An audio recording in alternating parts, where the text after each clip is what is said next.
In this video, we will discuss humanistic psychotherapy in chapter 13.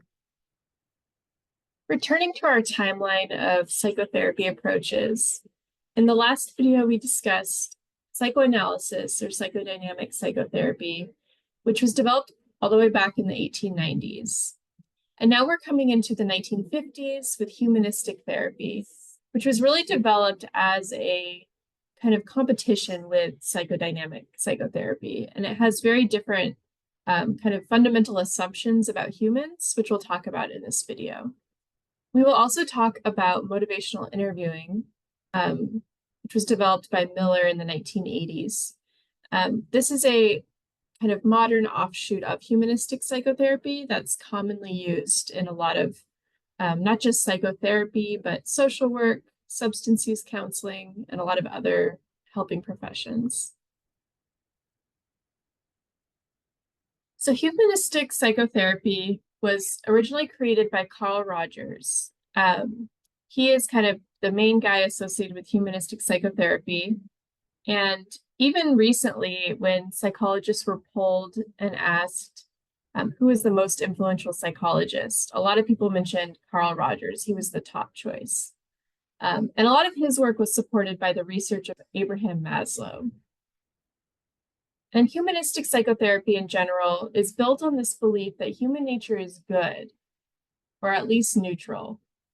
And so you can think about how this contrasts with psychodynamic psychotherapy, where the assumption is that human nature is bad, it's animalistic and selfish. And so in humanistic psychotherapy, because the belief that human nature is good, the goal is to help individuals become their most idealized self. And humanistic psychotherapy is also known as client-centered therapy, which is what Carl Rogers termed it, person-centered and non-directive therapy. And so I want to just take a moment and think about kind of our assumptions about life.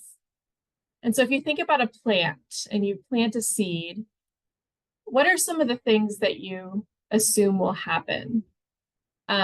So when we have plants, we assume that they will grow if we plant a seed, and that this growth depends on nourishment from the environment. So water, sunlight, things like that. And so humanists assume that people are like plants in this way, that we have this inborn tendency to grow, and they call it self-actualization. And that with the proper resources, people will kind of grow into their best selves. Self-actualization is drawn from Maslow's work. So you probably remember Maslow's hierarchy of needs from intro psychology class. This is one version of that pictured here. And it essentially shows that, people have this kind of innate tendency towards positive change. It's based on this assumption, that people, when left to flourish, they will kind of reach their best potential. They will kind of grow in a positive direction. But it recognizes that there's a lot of barriers that can get in the way of this self-actualization. And so in Maslow's hierarchy of needs, there's all these other basic layers that we need to reach before we can actually reach self-actualization. So at the most fundamental level, we need to meet our basic or physiological needs. We need oxygen, we need water, we need food. At the next level, we need to feel safe. We need to have like personal security where we live, employment, proper resources. Then we have this level of kind of love and belonging and community. Then we have kind of our self factors, so self-respect, self-esteem, kind of the feelings of strength or freedom. And these are all seen as kind of steps before we can actually reach self-actualization. So at all these other levels, you can see how a lot of different things can get in the way before somebody can kind of make it to this top part of the pyramid. And so in humanistic therapy, the goal is to overcome these barriers. So whether it's working on love and belonging or safety and security, the ultimate goal is to help a person kind of become the best person they can be. And so in humanistic therapy, there's a few different ingredients, and one of them is called unconditional positive regard. What this refers to is simply warmth, love and acceptance from those around us. And Carl Rogers used the word prizing. It's not used as much anymore, but it was a word that he used a lot, which is kind of the act of receiving positive regard. And in an ideal situation, the thought is that children would receive this from their parents. However, so humanists believe that if children actually instead receive conditional positive regard, this can result in psychological problems. And so unconditional is simply receiving the love and warmth no matter what. Conditional is when we're only prized if we meet certain conditions. And so these are called kind of conditions of worth. And these are like the criteria that somebody must meet in order to receive this positive regard. And so unfortunately, a lot of people receive more conditional positive regard from their parents or their teachers. So some examples might be like, we'll love you if you get good grades. We'll love you if you don't gain weight. We'll love you if you conform to our social, religious, cultural expectations. And even if, I think a lot of parents, they don't explicitly say this, but they might kind of imply it in their actions or rules. And I'm not saying all parents do this, but I think it's a common experience that children have. And in humanistic psychotherapy, they kind of point to these childhood relationships as being related to kind of difficulties later on in adulthood. Because this idea of kind of this conditional positive regard, having these conditions of worth, it can lead people to go astray of their own self-actualization tendencies. So in other words, like having conditions to receive like warmth and support from your parents will have you do things that are maybe more in line with what they want for you and not what your own self-actualization tendencies would be. So this is what the humanistic psychologists believe, that there's kind of this discrepancy between the real self, what the person is actually doing, and the ideal self, like what they could be doing in the perfect conditions. And this is really the overall goal of humanistic psychotherapy, is to foster self-actualization, to really understand psychological problems as being these byproducts of kind of this stifled growth process. And there's a lot of focus on this idea of incongruence or congruence. So this discrepancy between the real self and the ideal self, and really trying to get a closer match to this idea of a real self versus the ideal self. And so humanistic psychotherapists believe that there are 3 essential therapeutic ingredients. And so they use these ingredients to help the client engage in their own self-healing tendencies. And this is a really key part of humanistic psychotherapy, is that in many ways it's quite passive and really client-centered. It's really hinging on this assumption that people have the innate tendency to grow in a positive direction. And so humanistic psychotherapists believe that all you really need is empathy, unconditional positive regard, and genuineness in the therapy session. So empathy refers to having this deep, non-judgmental understanding of the client's experiences. And so a lot of client-centered therapy really just focuses on empathic understanding. So the therapist is expressing empathy towards the client's concerns. And the idea is that by showing the client empathy, they can help clarify their own feelings and really feel valued and supported by the therapist. A lot of people ask about kind of the match between the therapist and the client, because empathy is such a interpersonal phenomena that, if you have a very different therapist and client, it might be harder to have kind of this natural empathy. And so this is an area of study, is kind of like how important is it for the client and therapist to match on demographic variables, from cultural variables, to kind of effectively provide empathy. The other ingredient is unconditional positive regard. And again, this is really full acceptance of another person, no matter what. And so in the therapy room, the therapist is going to fully accept the client as a person. They are not going to accept certain feelings and disapprove of others. And as you can imagine, this can be difficult. What if your client has done some bad things or has different moral values than you? to be a humanistic psychotherapist, you really have to be quite open-minded and really be able to show up there for the client and have this unconditional positive regard. And the theory is that by having this unconditional positive regard, you're really helping promote that congruence. So the client moving towards their ideal self, because you're not having conditions of worth placed on them. Yeah, and it's interesting. I think a lot of people ask, like, well, what if you have to work with somebody who's like done something really bad, like a sex offender? And I think the therapist doesn't have to condone what they did, but for the person who's showing up at the therapy room and bringing themselves to therapy and opening up, they really have to kind of have this unconditional positive regard for the client in the therapy room. And so it can be a delicate line to walk, and it's certainly not for everyone to take this approach. The third ingredient is genuineness. This is also sometimes termed therapist congruence, which is a little bit confusing because I was just using the word congruence in another context, but these are the terms that the humanistic psychotherapists use. And this is really just emphasizing that therapists should be establishing relationships that feel real. So the therapy-client relationship should not feel like a canned relationship. The empathy needs to be real. The unconditional positive regard needs to be genuine. And when they're not genuine, it is not going to serve the client.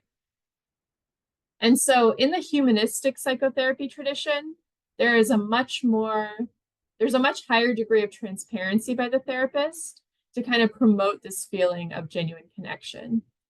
But as you can remember from our ethics chapter, it's still important to have good boundaries with clients. And so even if humanistic psychotherapists are talking about themselves more, they might be sharing their own thoughts and feelings more, they are still going to have good boundaries around certain areas.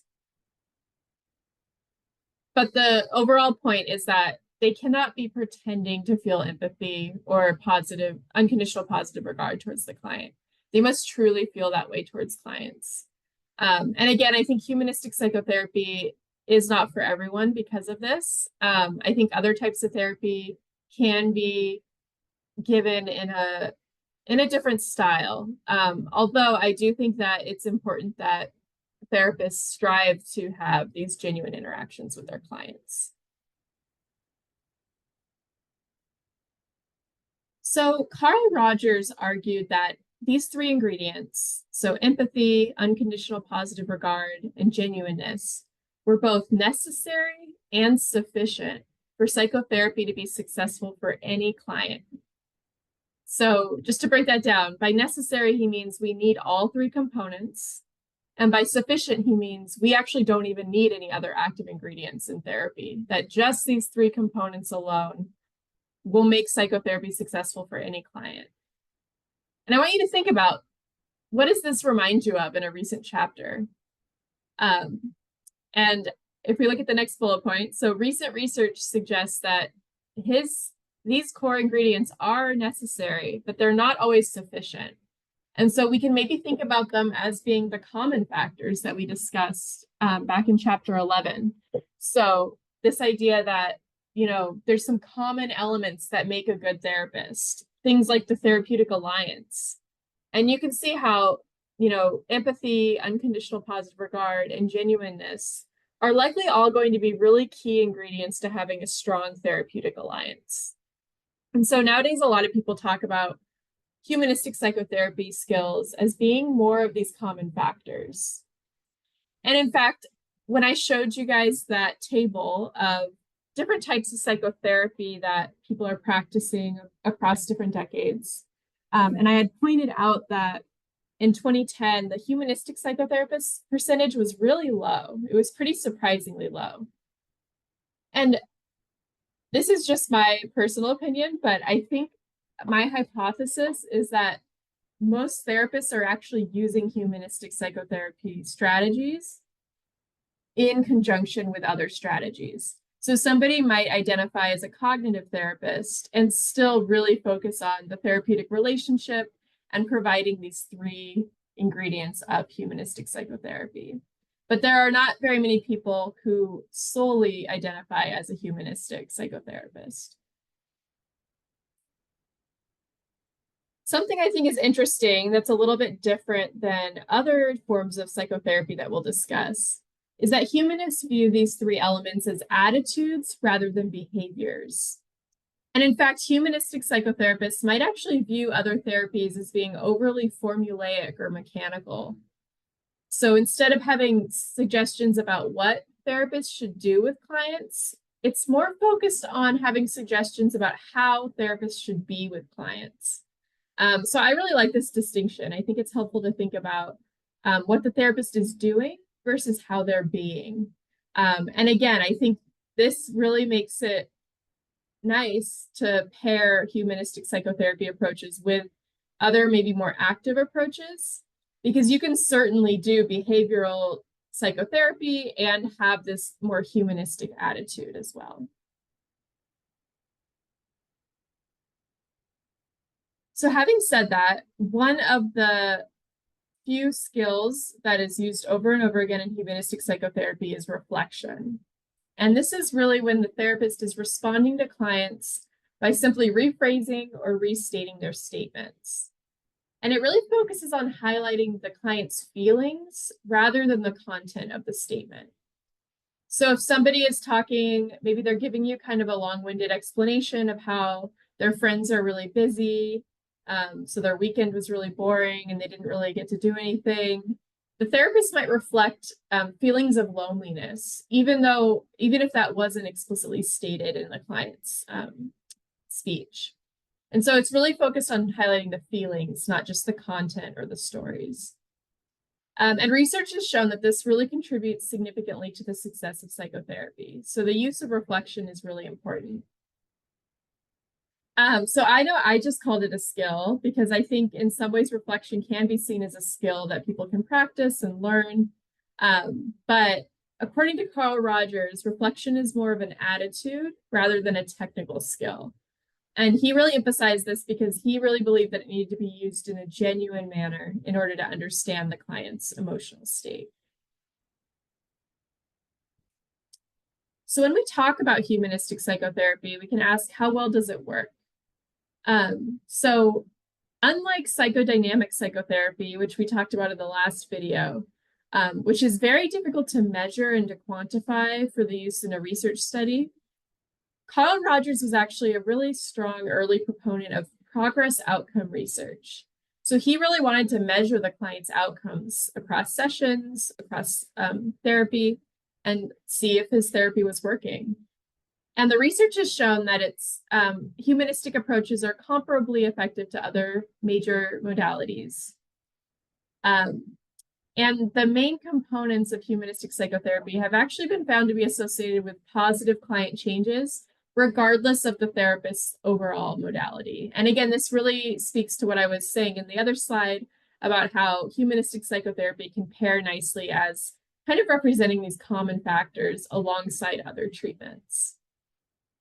And motivational interviewing in particular has become a bona fide evidence-based psychotherapy. It's used for a lot of different psychological and physical problems. So it's used by doctors, social workers, substance abuse counselors, psychologists, and we'll talk a little bit more about that